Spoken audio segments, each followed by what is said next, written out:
Friends ఎలా ఉన్నారు? బాగున్నారా ఫ్రెండ్స్? ఇది ఏంటంటే పులిహోర అన్నమాట. మామూలు పులిహోర కాదు ఫ్రెండ్స్, ఇది సీజనల్లో దొరుకుద్ది కాబట్టి నారింజకాయ పులిహోర అన్నమాట ఫ్రెండ్స్.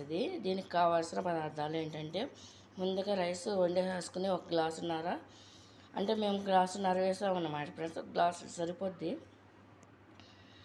ముందుగా గ్లాసున్నర బియ్యం నానబెట్టేసి వండేసామన్నమాట కడిగి.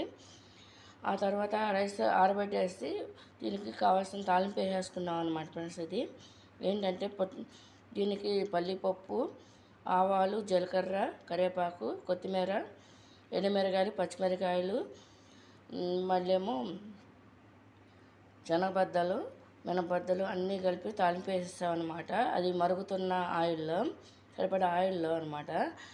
అది మొత్తం అంతా కూడా తాలింపు అంతా కూడా కుక్ అవుతుండగా మధ్యలో ఒక స్పూను చెంచాడు పసుపు కూడా కలిపేసుకోవాలన్నమాట ఫ్రెండ్స్. కలిపేసుకుని తాలింపు అంతా రెడీ అయిపోయిన తర్వాత ఈ రైస్లో కలిపేయాలన్నమాట ఫ్రెండ్స్. ముందు కలిపేసేసిన తర్వాత ఈ రైస్లో కలిపిన తర్వాత మొత్తం అంతా కలుపుతూ మధ్యలో సాల్ట్ కూడా వేసుకోవాలన్నమాట ఫ్రెండ్స్. ఇది సాల్ట్ కూడా వేసి ఈ విధంగా కలిపేసుకోవాలన్నమాట.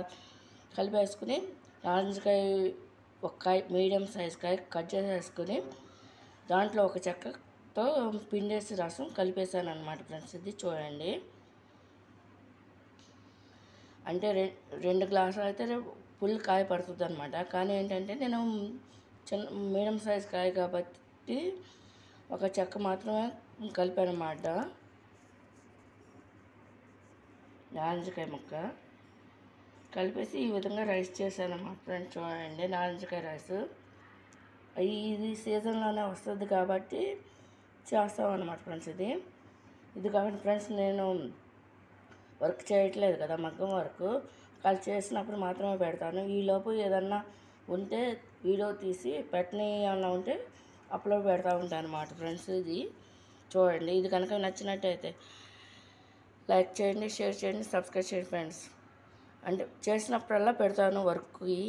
ఈలోపు ఏదన్నా లేదంటే ఉన్నప్పుడల్లా ఒక్కొక్క అప్లోడ్ పెడతాను అనమాట ఫ్రెండ్స్. ఇది వీడియో పెడతాను అనమాట నేను. ఇది కనుక నచ్చినట్టు లైక్ చేయండి, షేర్ చేయండి, సబ్స్క్రైబ్ చేయండి ఫ్రెండ్స్. బాయ్.